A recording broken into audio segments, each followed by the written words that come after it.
Hi friends, ಎಲ್ಲರಿಗೂ ನಮಸ್ಕಾರ. Tasty food world ಚಾನಲ್ಗೆ ತಮ್ಮೆಲ್ಲರಿಗೂ ಮತ್ತೊಮ್ಮೆ ಸ್ವಾಗತ. ಈವ್ನಿಂಗ್ ಟೈಮಲ್ಲಿ ಏನಾದರೂ ಸ್ನ್ಯಾಕ್ಸ್ ರೆಸಿಪಿನ ತಿನ್ನಬೇಕು ಅಂತ ಅನ್ನಿಸ್ತಾ ಇರುತ್ತೆ. ಅಂಥ ಟೈಮಲ್ಲಿ ಅದರಲ್ಲೂ ಮಳೆ ಬರಬೇಕಾದ್ರೆ ಈ ರೀತಿ ಏನಾದರೂ ಬಿಸಿಯಾಗಿರೋಂಥ ರೆಸಿಪಿನ ತಿನ್ನಬೇಕು ಅಂತ ಅನ್ನಿಸ್ತಾ ಇರುತ್ತೆ. ಆ ಟೈಮ್ನಲ್ಲಿ ಈ ರೀತಿ ಡ್ರೈ ಗೋಬಿ ರೆಸಿಪಿನ ಟ್ರೈ ಮಾಡಿ. ತುಂಬಾ ಟೇಸ್ಟಿಯಾಗಿರುತ್ತೆ ಫ್ರೆಂಡ್ಸ್. ಹೇಗೆ ಮಾಡೋದು ಅಂತ ನೋಡೋಣ ಬನ್ನಿ. ಒಂದು ಚಿಕ್ಕ ಕಪ್ಪಿನ ಅಳತೆಯಲ್ಲಿ ನಾನು ಮೈದಾ ಹಿಟ್ಟನ್ನು ತಗೊಂಡಿದ್ದೀನಿ. ಹಾಗೆ 1 ರಿಂದ 2 ಟೇಬಲ್ ಸ್ಪೂನಷ್ಟು ಕಾರ್ನ್ಫ್ಲೋರನ್ನು ಕೂಡ ಸೇರಿಸ್ಕೊತಾ ಇದ್ದೀನಿ. ಹಾಗೆ ಕಲರ್ಗೋಸ್ಕರ ನಾನು ಅಚ್ಕಾರದ ಪುಡಿನೂ ಕೂಡ ಸೇರಿಸ್ಕೊತಾ ಇದ್ದೀನಿ. ಅಂದರೆ ಕಾಶ್ಮೀರಿ ರೆಡ್ ಚಿಲ್ಲಿ ಪೌಡರ್ ಬರುತ್ತೆ ನೋಡಿ, ಅದನ್ನು. ಹಾಗೆ ಖಾರಕ್ಕೋಸ್ಕರ ಒಂದು ಅರ್ಧ ಟೀ ಸ್ಪೂನಷ್ಟು ಅಚ್ಕಾರದ ಪುಡಿನೂ ಕೂಡ ಸೇರಿಸ್ಕೊಂಡಿದ್ದೀನಿ. 1 ಟೇಬಲ್ ಸ್ಪೂನಷ್ಟು ಶುಂಠಿ ಬೆಳ್ಳುಳ್ಳಿ ಪೇಸ್ಟು, ಹಾಗೆ ರುಚಿಗೆ ತಕ್ಕಷ್ಟು ಉಪ್ಪು, ಇವೆಲ್ಲವನ್ನು ಹಾಕಿ ಸ್ವಲ್ಪ ನೀರನ್ನು ಹಾಕ್ಕೊಂಡು ಈ ರೀತಿ ಮಿಕ್ಸ್ ಮಾಡ್ಕೋಬೇಕಾಗುತ್ತೆ. ಗಂಟಿಲ್ಲದೆ ಇರೋ ರೀತಿ ಮಿಕ್ಸ್ ಮಾಡ್ಕೊಳ್ಳಿ. ನೋಡಿ, ಈ ರೀತಿ ಈ ಕನ್ಸಿಸ್ಟೆನ್ಸಿ ಇದ್ದರೆ ಸಾಕಾಗುತ್ತೆ. ಇದಕ್ಕೆ ಕಾಲಿಫ್ಲವರ್ಗೆ ನಾನು ದಪ್ಪದಾಗಿ ಬಿಡಿಸಿಟ್ಕೊಂಡಿದ್ದೀನಿ. ನೋಡಿ, ತೀರಾ ಸಣ್ಣದಾಗಿ ಮಾಡ್ಕೊಬೇಡಿ, ಬೆಂದೋದ್ರೆ ಅದು ಬಾಯಿಗೆ ಸಿಗೋದಿಲ್ಲ, ಟೇಸ್ಟ್ ಇರೋದಿಲ್ಲ. ಹಾಗಾಗಿ ಈ ರೀತಿ ದಪ್ಪ ಸೈಜಿನಲ್ಲಿ ಕಟ್ ಮಾಡಿಕೊಂಡು ಸ್ವಲ್ಪ ಬಿಸಿನೀರಿಗೆ ಅರ್ಧ ಟೀ ಸ್ಪೂನಷ್ಟು ಅರಿಶಿನ ಪುಡಿ ಮತ್ತು ಉಪ್ಪನ್ನು ಹಾಕ್ಕೊಂಡು 1-2 ಕುದಿ ಬರೋವರೆಗೂ ಕುದಿಸ್ಕೊಂಡು ಅದನ್ನು ಸ್ಟ್ರೈನ್ ಮಾಡಿಕೊಂಡು ಇದಕ್ಕೆ ಮಿಕ್ಸ್ ಮಾಡ್ಕೊತಾ ಇದ್ದೀನಿ. ಹಾಗೆ ಮಿಕ್ಸ್ ಆದಮೇಲೆ 1 ಟೇಬಲ್ ಸ್ಪೂನಷ್ಟು ಅಕ್ಕಿ ಹಿಟ್ಟನ್ನು ಕೂಡ ಸೇರಿಸ್ಕೊತಾ ಇದ್ದೀನಿ ಕ್ರಿಸ್ಪಿನೆಸ್ಗೋಸ್ಕರ.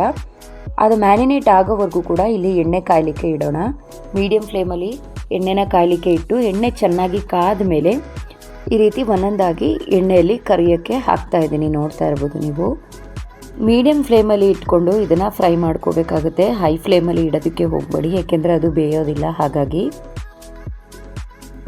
ಕಾಲಿಫ್ಲವರ್ನೂ ಅಷ್ಟೇ ತುಂಬ ಬೇಯಿಸಬೇಕು ಅನ್ನೋ ಅಗತ್ಯ ಏನಿಲ್ಲ. 1-2 ಕುದಿ ಬರೋವರೆಗೂ ಕೂಡ ಅದನ್ನು ಕುದಿಸ್ಕೊಂಡ್ರೆ ಸಾಕಾಗುತ್ತೆ.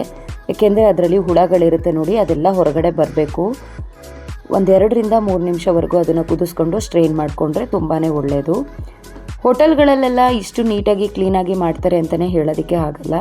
ಹಾಗಾಗಿ ಆದಷ್ಟು ಮನೆ ಫುಡ್ಗಳನ್ನ ಈ ರೀತಿ ಫುಡ್ ತಿನ್ನಬೇಕು ಅಂದಾಗ ಮನೇಲೇ ಟ್ರೈ ಮಾಡಿಕೊಂಡ್ರೆ ತುಂಬ ಹೆಲ್ದಿಯಾಗಿರುತ್ತೆ. ನೋಡಿ, ಈ ರೀತಿ ಕ್ರಿಸ್ಪಿಯಾಗಿ ಕರೆದಾದ್ಮೇಲೆ ನಾನು ಸರ್ವಿಂಗ್ ಪ್ಲೇಟ್ಗೆ ಹಾಕಿ ಸರ್ವ್ ಮಾಡ್ಕೊತಾ ಇದ್ದೀನಿ. ಇದಕ್ಕೆ ಕಾಂಬಿನೇಷನ್ ಆಗಿ ಪುದೀನ ಚಟ್ನಿ ಮಾಡಿದ್ದೆ, ತುಂಬಾ ಟೇಸ್ಟಿಯಾಗಿತ್ತು ಫ್ರೆಂಡ್ಸ್, ಖಾರವಾಗಿ. ನೀವು ಕೂಡ ಈ ರೆಸಿಪಿನ ಖಂಡಿತವಾಗ್ಲೂ ಟ್ರೈ ಮಾಡಲೇಬೇಕು. ಪುದೀನ ಚಟ್ನಿಗೆ ಕೊತ್ತಂಬರಿ ಸೊಪ್ಪು, ಪುದೀನ, ಜೀರಿಗೆ ಅರ್ಧ ಟೀ ಸ್ಪೂನು, ಮೆಣಸು ಅರ್ಧ ಟೀ ಸ್ಪೂನು, ಹಾಗೆ ಒಂದು ಸ್ವಲ್ಪ ಹುಣಸೆಯನ್ನು ಹಾಕಿ ಉಪ್ಪನ್ನ ಹಾಕ್ಕೊಂಡು 1 ಗೆಡ್ಡೆ ಬೆಳ್ಳುಳ್ಳಿ, ಹಾಗೆ 1 ಇಂಚಿನಷ್ಟು ಶುಂಠಿನೂ ಹಾಕ್ಕೊಂಡಿದ್ದೀನಿ. ಹಸಿಮೆಣ್ಸಿಕಾಯಿ ಖಾರಕ್ಕೆ ಎಷ್ಟು ಬೇಕೋ ಅಷ್ಟನ್ನ ನೋಡ್ಕೊಂಡು ಸೇರಿಸ್ಕೊಂಡು ಗ್ರೈಂಡ್ ಮಾಡಿದ್ದೀನಿ. ಅಷ್ಟೇ, ತುಂಬ ಟೇಸ್ಟಿಯಾಗಿರುತ್ತೆ. ಸ್ವಲ್ಪ ಹಿಟ್ಟು ಉಳಿದ್ಬಿಟ್ಟಿತ್ತು, ಹಾಗಾಗಿ ಅದಕ್ಕೇ ಬೇಬಿಕಾರ್ನ್ ಇತ್ತು ಮನೇಲಿ, ಅದನ್ನು ಕೂಡ ಸಣ್ಣದಾಗಿ ಕಟ್ ಮಾಡಿಕೊಂಡು ಉಳಿದಿರೋವಂಥ ಹಿಟ್ಟಿಗೆ ಮಿಕ್ಸ್ ಮಾಡಿಕೊಂಡು ಅದನ್ನು ಕೂಡ ಫ್ರೈ ಮಾಡ್ಕೊಂಡಿದ್ದೀನಿ.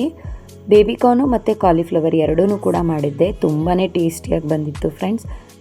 ನೋಡಿದ್ರಲ್ಲ, ಈಸಿಯಾಗೆ ಮನೇಲೇ ಡ್ರೈ ಗೋಬಿ ರೆಸಿಪಿ ಹೇಗೆ ಮಾಡೋದು ಅಂತ. ಈ ರೆಸಿಪಿನ ನೀವು ಕೂಡ ಟ್ರೈ ಮಾಡಿ ಹೇಗಿತ್ತು ಅಂತ ನನಗೆ ಕಮೆಂಟ್ ಮಾಡಿ ತಿಳಿಸಿ. ಈ ವಿಡಿಯೋ ನಿಮಗೆ ಇಷ್ಟವಾಗಿದ್ದಲ್ಲಿ ಒಂದು ಲೈಕ್ ಮಾಡಿ. ಈ ವಿಡಿಯೋನ ನಿಮ್ಮ ಫ್ರೆಂಡ್ಸ್ ಆ್ಯಂಡ್ ಫ್ಯಾಮಿಲಿ ಮೆಂಬರ್ಸ್ಗೂ ಕೂಡ ಶೇರ್ ಮಾಡಿ.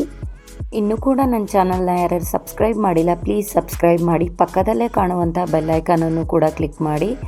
ನಾಳೆ ಮತ್ತದೊಂದು ಹೊಸ ವಿಡಿಯೋದೊಂದಿಗೆ ಮತ್ತೆ ಸಿಗ್ತೀನಿ. Thank you.